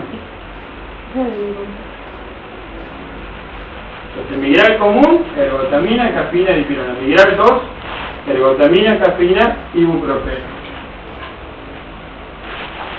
Que es igual al ibupiral migra que nombró él, idéntico. Y el compuesto, aparte de eso, de tener la dipirona, la cafeína, la ergotamina, trae la metoclopramida, el Reliberan. Y el otro que está un espectáculo es el tetragil. Miren el mata, tetragil de Algesia, ¿sí? Tetragil, o sea, 4 para hacer analgesia, tetragil. Este tetragil trae ergotamina, cafeína, dipirona, cloframida, que en realidad mintieron porque son 5 drogas, no 4. Y el otro tiene el antihistamínico clorfeniramina. Este, por si alguien tiene la histamínica de Horton, que era histamínica, que era polihistamínica, este también lo puede. El problema es que este da sueño ocupar este. Pero ergotamina, cafeína, lepidona, metoclopramina y clorfeniramina. No completo, hermano, y lo toma el tiene de Horton hasta cuando. Nah, me está mintiendo. Claro. ¿Hay mujeres en la tener hermanas, sí? No, mi vieja terrible también. No, pues tiene una dismenorrea, morfina para la dismenorrea. No, pero esa te tiene la dipirona, o sea, que se inyecta, hace no es inyectable, con lo que huele es lo único que le pasa. Por favor. Qué bárbaro. Bueno, tetralgin, como ves, tetralgin viene completísimo. ¿Por qué acá dijeron que este también a veces va y lo compra el Claro, no, ese autofiantitamina. Metoclopramina, dipirona, ergotamina, cafeína, clorfeniramina y metoclopramina. El error de este medicamento, hay dos errores que la gente comete. Uno es el abuso. Que acá la intoxicación por ergotamina, el mandarse ergotamina, da cefalea. Y el otro error es, bueno, ya tiene migraña, pero no le calma con migral, con tetralgin, con cefalex, con cafergot, no le calma. No, digo, bueno, a ver, cuénteme cómo lo toma. Y a mí me empieza a dar de cabeza y me la aguanto, y cuando yo siento que el cráneo me está por estallar, recién ahí lo tomo. Y bueno, ahí ya arrancamos mal. Porque si esto realmente sirve en la primera etapa de vasodilatación. Este apenas se da cuenta que va a venir ataque de migraña, ahí se lo toma. Y es más, apenas tener el mínimo indicio. ¿Vos qué haces, Marcelo? No, la pasa es que a mí generalmente me agarra la noche cuando estoy durmiendo, se llama levantando con el organismo desencadenado. Sí, ya te agarró el... Pero normalmente... Ve 1 o 2 por mes. Lo que le faltaba, dormido. Despierta el dolor. Claro. La cuestión es que apenas la persona se da cuenta que va a agarrar este ataque, ahí tiene que tomar la ergotamina. Entonces este fue el tercer nivel, fue ergotamina con cafeína más algún daño más. ¿La ergotamina hasta cuándo puede tomar? Bueno, esto es un tema, la ergotamina. La ergotamina generalmente lo máximo diario que se puede llegar es 4 miligramos. Pero en realidad, si te tomaste los 4 miligramos ese día, no puedes volver a tomar en toda la semana. Diríamos que son 4 miligramos semanales. Si te lo tomás el mismo día, ya está. Ya te gastaste el crédito semanal. Así que por eso es complicado con eso. Escuché una cosa, el ibuprofeno, que es 400 cada 6 horas, o sea, serían 2.400 diarios. No, 1.600. Ah, porque ese es el límite ulterógeno, ¿sabes? No, pero es cada 6 horas, son 4 dosis, 4 por 4 es 6, 1.600. Ah, está bien. Bien. Si la cosa terminase acá, realmente mucha esperanza no le estaríamos dando al paciente con migraña. Por suerte, hay un cuarto nivel, que es el nivel de los triptanes. Sí, mi preferís.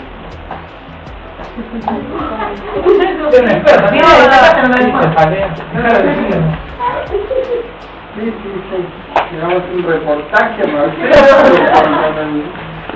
Bueno, ahora yo te digo, yo tengo pacientes que realmente aman los triptanes. O sea, si no hubiese aparecido los triptanes, no sé qué le hubiésemos dado a estos pacientes, porque realmente los triptanes que llegó a Argentina, el sumatriptan,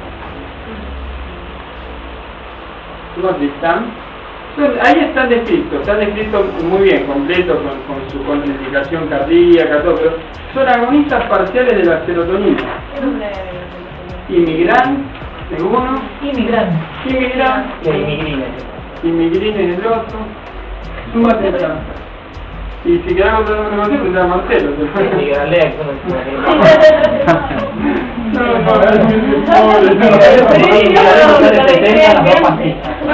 ¿Cuánto te lo cobraron? 40 pesos las 2 pastillas, o si no viene otro que es de 4 pastillas que sale 100 y algo. Bien, sigue el mismo precio. Pero tomás uno de esos y no tenés más cefalea por 3 o 4 meses. O sea, eso no es. Yo cuando lo receté por primera vez fue todavía con el 1 a 1. Con el 1 a 1. Salía la cajita de 2, apenas yo salía 40 pesos la cajita de 2. O sea que, bueno, ahora no está el triple, está el doble. Finalmente van bajando porque aparecen otras marcas más. Pero salía 40 pesos. Yo lo que hacía con los pacientes, comprábamos la cajita de 2 comprimidos de 100 miligramos. Y lo partíamos.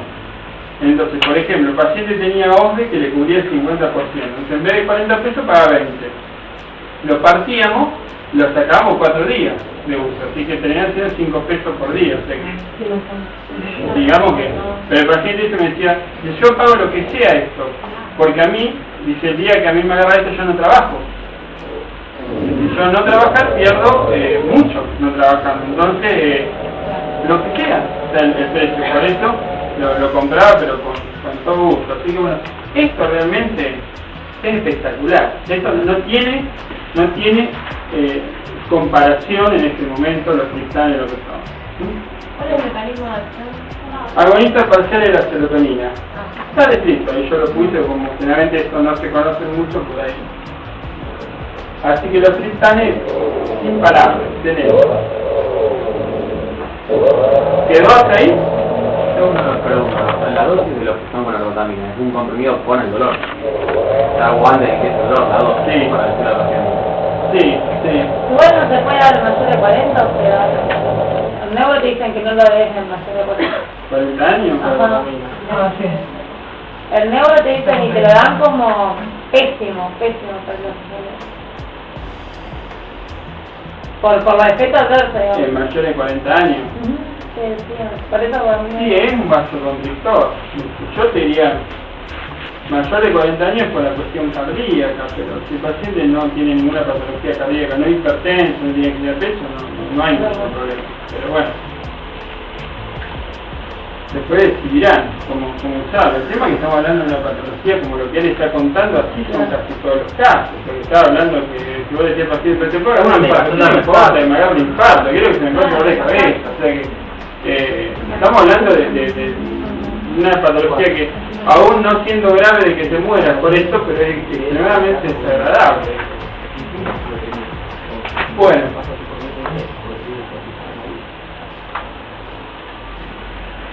si con nada de esto hubiese mandado bien, raro que con el triptán no andes bien.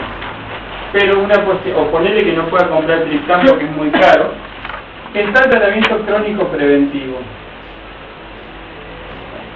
El tratamiento preventivo no quiere decir que vos no vas a necesitar más tomar ergotamina, pero a lo mejor si tomabas toda la semana ergotamina, ahora gracias al tratamiento preventivo tomar ergotamina, no sé, una vez al mes, por ejemplo. Entonces muchas veces el tratamiento preventivo disminuye la necesidad de ergóticos. Y el tratamiento preventivo son fármacos como por ejemplo el propranolol, la flunaricina, el antidepresivo tricíclico amitriptilina, ubican el antipiléptico valproato, el ácido valproico, valproato. Esos 4 figuran ahí. Flunaricina, están los 4 puestos ahí. El que no está puesto ahí en el libro, pero que también se puede usar uno que se llama ciproheptadina. Esta es la ciproheptadina. Sí, es un bicho raro, pero no es tan... El que es antihistamínico es el pisotifeno de este grupo, que tampoco está nombrado ahí. Pisotifeno. Este pisotifeno sí es un antihistamínico. La ciproheptadina es un fármaco que actúa en el hipotálamo. Es conocido en el ambiente médico como el estimulador del apetito. La ciproheptadina es un estimulante del apetito. El nombre comercial de la ciproheptadina es Apetitol Forte. Se tomó uno de estos y se comió todo con eso. Entonces el problema es que produce aumento de peso, obviamente. Así que la ciproheptadina por ahí mucho no corre. Bueno, ninguno de estos fármacos, ninguno, se sabe por qué previene la migraña. ¿Está? Isofeno, el último. Pisocifeno. No, tiene varios grupos. Todos pasaron a integrar esta lista por la experiencia de los pacientes. De otras patologías. Que tomaban esto por otra cosa y les mejoró la migraña, nada más. Bueno, el triptán es el único que lo pueden tomar tanto en la crisis como también te podrías tomar triptán de vez en cuando y andar de bien, también como preventivo de última también. Así que estos serían excelentes. ¿Cuál es la dosis de los triptanos? Es de 50 a 100 miligramos día.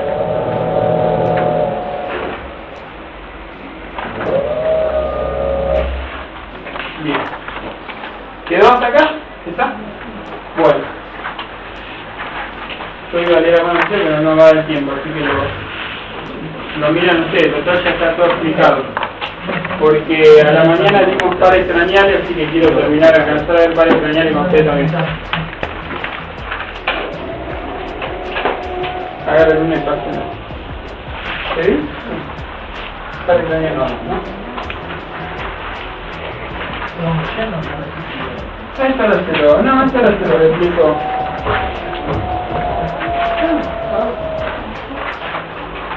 Vos la escribiste por eso. No, se ve que saqué de menos, no me di cuenta. ¿Tienen todos? Falta uno. Ahí se lo doy. Bueno. Pares craneales es un mínimo repaso, pero mínimo repaso como para no quedarse callados y ignorar eso. Les digo, si el paciente tiene un ACV, no es raro que les pregunten algo de pares craneales. El primero es el olfatorio. El olfatorio es raro que esté alterado los ACV por la localización, no se puede. Pues sí, ¿cuándo vos vas a ver una alteración del par número 1 adquirida a los traumatismos de cráneo? ¿Se acuerdan los traumatismos de cara? Donde se hacía la cizalla entre el etmoide, ¿se acuerdan con el esfenoide que cortaban los antes que pasaban? Un compañero mío de la primaria que cayó al colectivo. Mirá vos, se dio la cara contra el piso. Sí, pero vos sabés que la causa es esta, O sea, la causa es el traumatismo de cráneo, que te puede dar una anosmia total, bilateral, irreversible. Después había varios síndromes así medios raros, no sé si ubican de gineco de obstetricia, el Coleman, un síndrome de Coleman, que tenía anosmia unilateral con amenorrea, vamos a hacer cosas raras, ¿sí? Claro, anosmia unilateral con amenorrea, bien.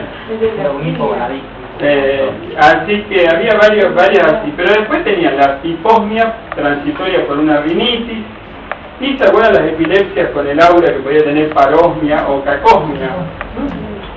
Bueno, por eso para ACV mucho no interesa. Lo que sí, digan que si lo van a evaluar nunca van a usar sustancias alcohólicas. Y evita y lo registra, pero por el trigémino lo registra, ¿sí? Lo registra, la irritación la registra el trigémino.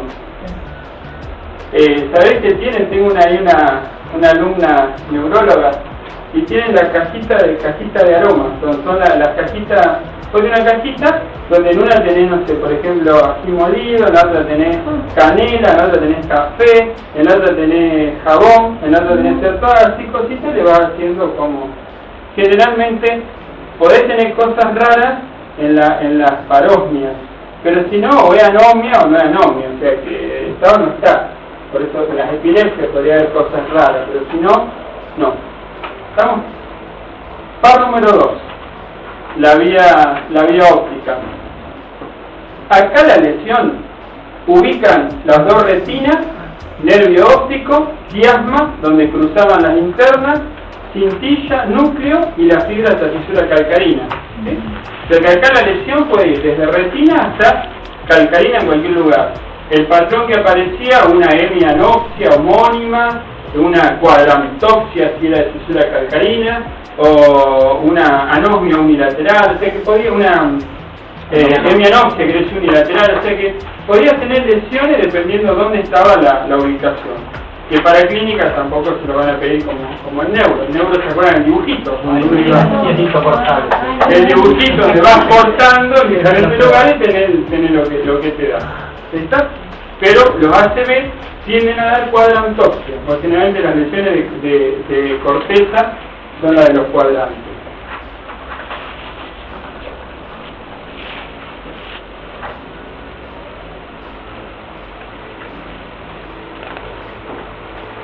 Bueno, 3, 4 y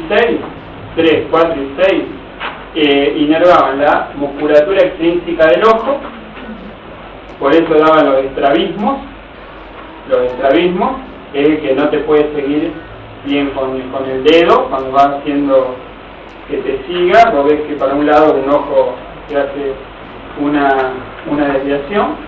Pero también esto llevaba la inervación parasimpática y simpática para hacer, ¿se acuerdan que acá sacamos el fotomotor? El consensual y la acomodación. Estaban esto, iba junto con el 4 que era el patético, o sea que no era la vía óptica la que llevaba esto, eran 3, 4 y 6 que lo llevaban. Pero generalmente los estrabismos serían como el presidente, ¿viste? Serían las que tienen este tipo de alteraciones. Y acomodación, que bueno, el 5 es el trigémino. El trigémino, ¿se acuerdan que era sensitivo fundamentalmente, pero también era motor y autonómico? Digo motor porque inervaba los maceteros. Voy a decir, muerda fuerte, eso lo hacían los maceteros del trigémino.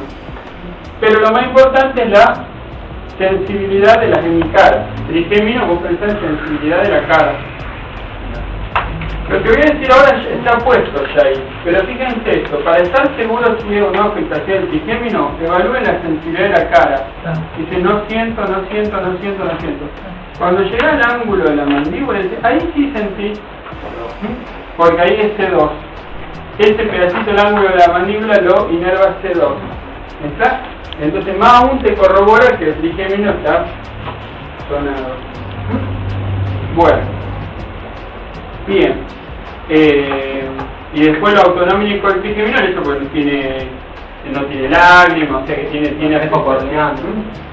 Toda la afectación es propiamente dicha del autonómico. Bueno, el 7 es el facial. Esta era la parte motora, los músculos de la mímica. La parálisis facial podía ser central o periférica.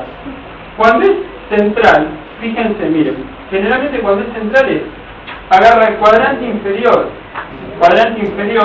generalmente contralateral, o sea, cuadrante inferior contralateral. Entonces vengo porque tengo la cara y no puedo volver. ¿Querés saber si es central o periférica? Fíjense del lado que está paralizada la boca y la nariz, díganle que cierre el ojo y arrugue la frente de este lado. Si lo puede hacer, la parálisis central. Siempre lo que está arriba voy a hacer así.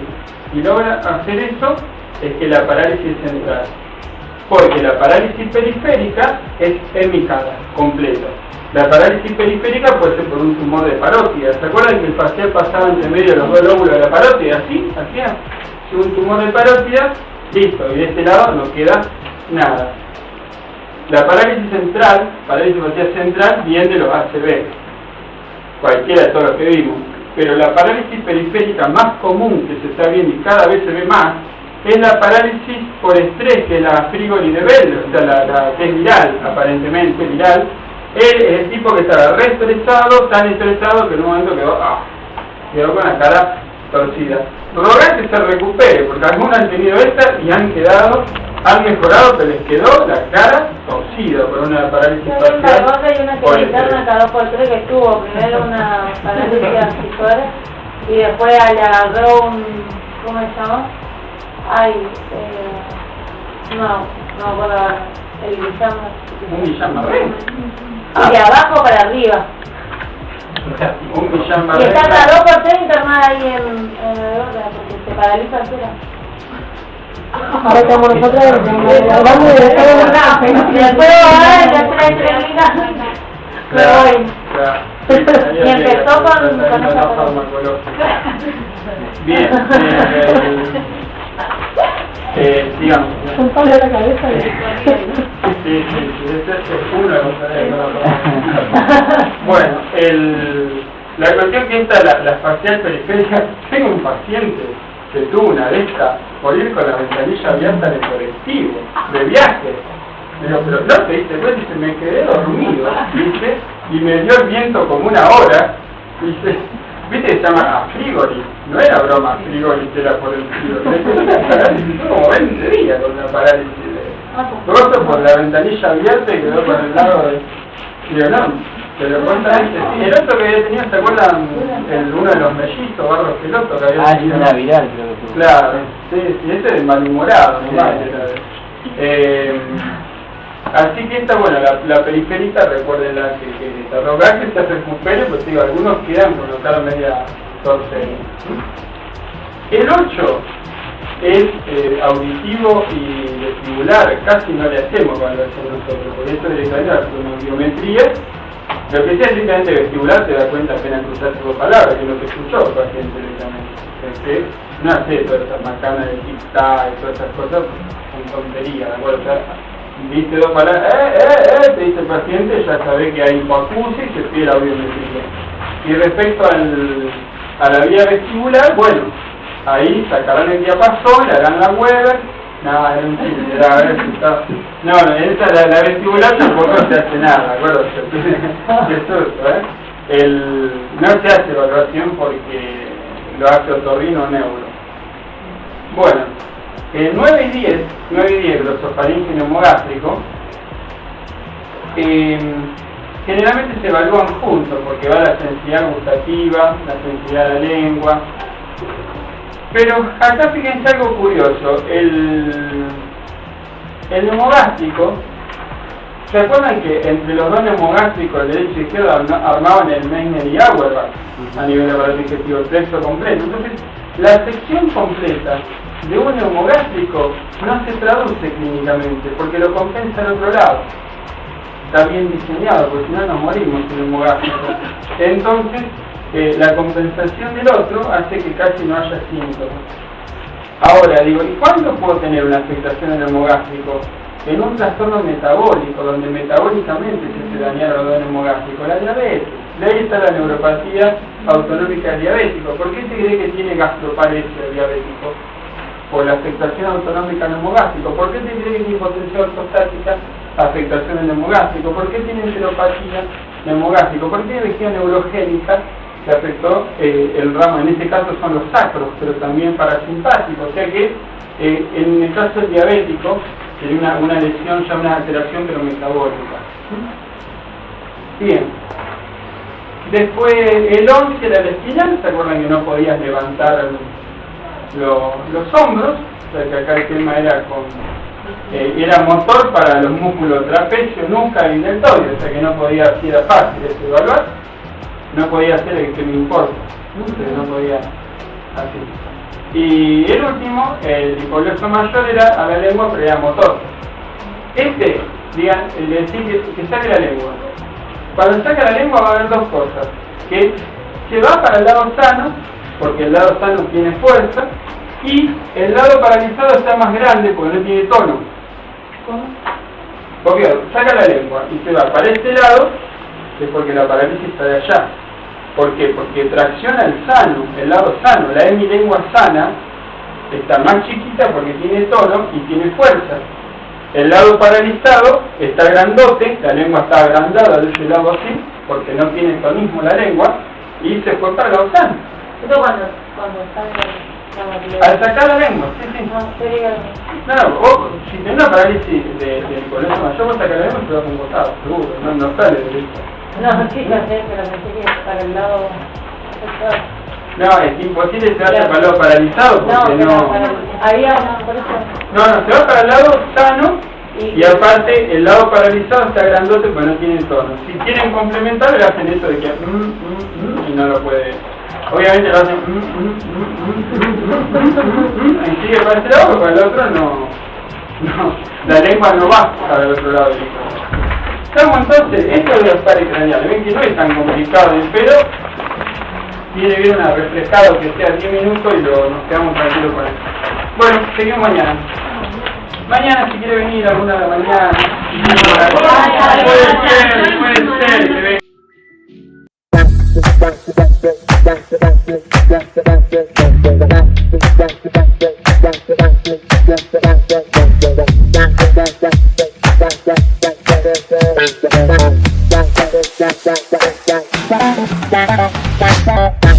Bye.